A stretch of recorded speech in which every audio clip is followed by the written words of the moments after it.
Buni o'qiganimga juda ko'p vaqt bo'lgan. Balki qissa Sovet matbuotida berilgan bo'lishi ham mumkin. Anig'i esimda yo'q. Kelinglar, endi xotirada saqlangan qissa bayoniga o'taylik. Professor rafiqasi vafotidan keyin uylanmadi. Turmush o'rtog'idan yodgor qolgan yolg'iz o'g'lini o'zida ilm-fan yo'lida yurishini istab, uning o'qishiga katta e'tibor qaratdi. Bola otasiday o'qishga muhabbat ruhida o'sadi. Moskvadagi nomdor oliy o'quv yurtida o'qishni davom ettiradi. Otasining qo'lida tahsil oladigan dilrabo qizga uylanadi.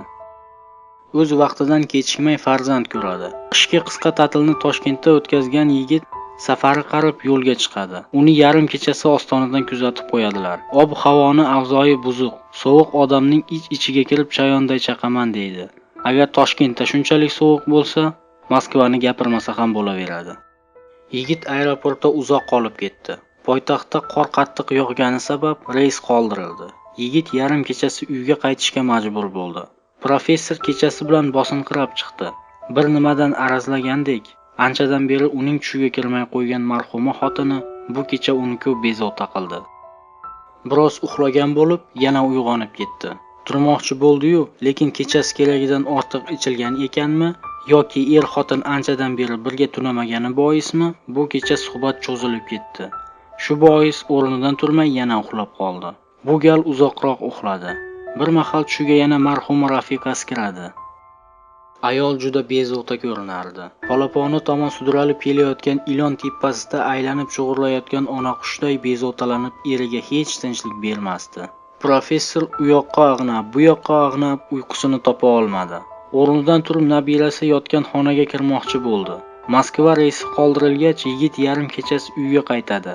Allamahal bo'lib qolgani uchun mehribon otasi va sevikli qallig'ini bezovta qilishni istamaydi. Reys qoldirilgani uchun biroz g'ashlandi-yu, lekin yana 1-2 kun yorining jamoliga to'yishini o'ylab, tayyor bahona deb kulib qo'ydi. Asta eshikni ochib, ohista uyga kirib keldi. Dadasining yotoqxonasining oldidan o'tayotganida ochiq eshikka ko'zi tushdi. Dadasi o'rnida yo'q edi. Qiziq, yarim kechasi qayoqqa ketgan bo'lishlari mumkin, deb hayratlandi va biroz xavotir ham oldi. Axir kechasi hali uning baxti uchun, hali buning sog'ligi uchun rosa aroq ichilgan. Mast holda ko'chaga chiqqan bo'lsalar, biror kor hol ro'y bermagan bo'lsin-da. U shu xayolda o'z yotoqxonasining eshigini asta ochdi. Ne ko'z bilan ko'rsinki, uning o'rnida begona kishi yotardi. Erkakning yuzi ko'rinmasdi. Faqat jundor qo'l xotinining bo'yni uzra cho'zilib yotardi.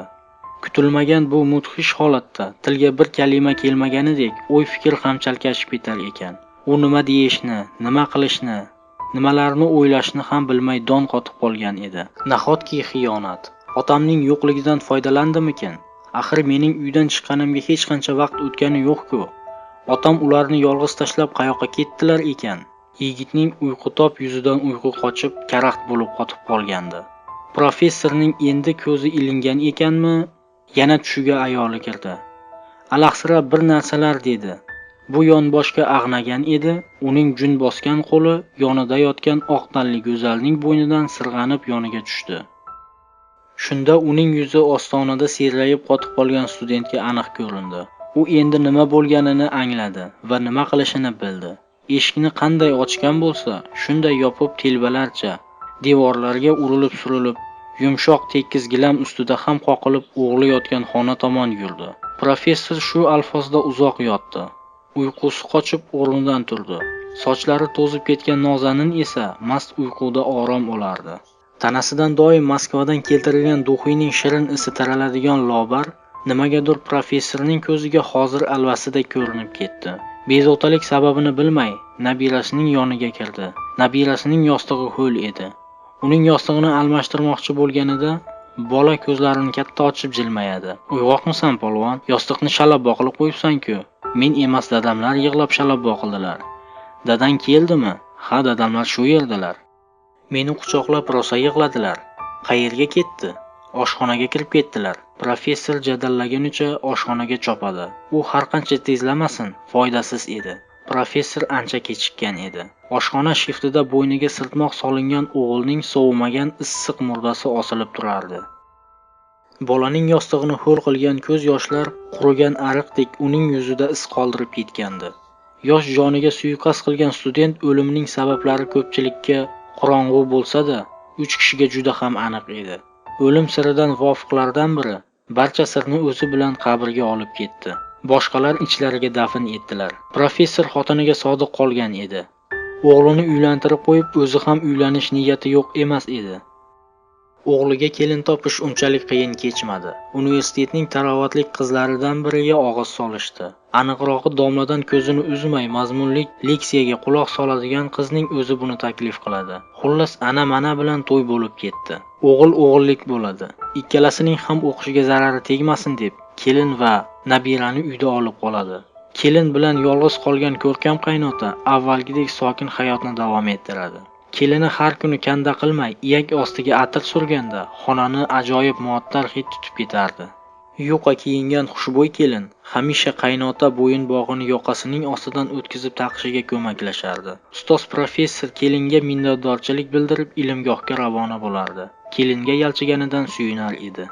Bir kuni odatdagidek bo'yinbog' taqishga ko'maklashish uchun yaqinlashgan kelin odatga xilof o'laroq taqish o'rniga bo'yinbog' o'tkazilgan yoqa tugmasini yecha boshlaydi. Qaynota butkul esankirab qoladi.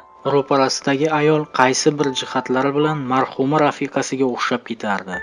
Juda yaqindan kelayotgan nafasimi yoki hamma ayollar nafasi bir xil bo'ladimi? Professor ayol nafasini unutayozgan edi. Yosh juvon nafasi undagi so'lgan tuyg'ularni junbushga keltiradi. Nigohlar bir-biriga qadaladi. Ko'zlaridagi mastona ehtiros o'xshayaptimikin? Cho'qday dudog'imi, yonayotgan yanog'imi, qip-qizil nayzadak tirnog'imi, momiq qo'llarimi, xilpirayotgan sochlarimi, yo shirin so'z noz karashma ishvasimi? Professor o'yiga yetguncha momiq qo'llar uning bo'yniga osilib bo'lgan edi. Lovullayotgan dudoq uning dudog'iga qopqoqday mahkam yopilib gap so'zdan to'sishga ulgurgan edi. Tillar charmashib so'zdan qoldi. Dovdirab qolgan domla erkaklik nafsi oldida so'zsiz taslim bo'ldi. Eng og'ir holatda ham uni qutqarib kelayotgan metin irodasi bu gal unga yordam berishga ojiz.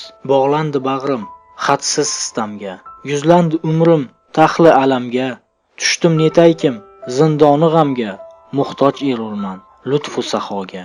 Iymani boshlangan muhabbat bora-bora oddiy odatga aylanadi. Ota o'g'ilning yotoqxonasiga ko'chib o'tadi. Umrida padari buzrukvoriga ovoz ko'tarmagan farzandi Qobulning tuprog'i ostida qolgan zaboni xoli unsiz faryod soladi. Dod deb hayqiraman, kim osar quloq. Padarim poyimga qo'ysagar tuzoq, onajon keliniz kundosh bo'lgan kun, onajon keliniz o'ynash bo'lgan kun, oshiqdim yoningizga, topdim zo'r sirtmoq. 4 kishidan iborat kichik xonadon a'zolaridan loqal bittasi vahiy ta'limdan xabardor bo'lganida edi. U xonadonda mana bu ko'rgilik ro'y bermas edi. Uy to'rini zabt etgan televizorga, kunu tun tinmaydigan radioga ajratilganidek, vahiy ta'limga ham vaqt ajratilganida edi. Bu kabi sharmandagarchilik insoniyat tarixiga dog' bo'lib tushmas edi.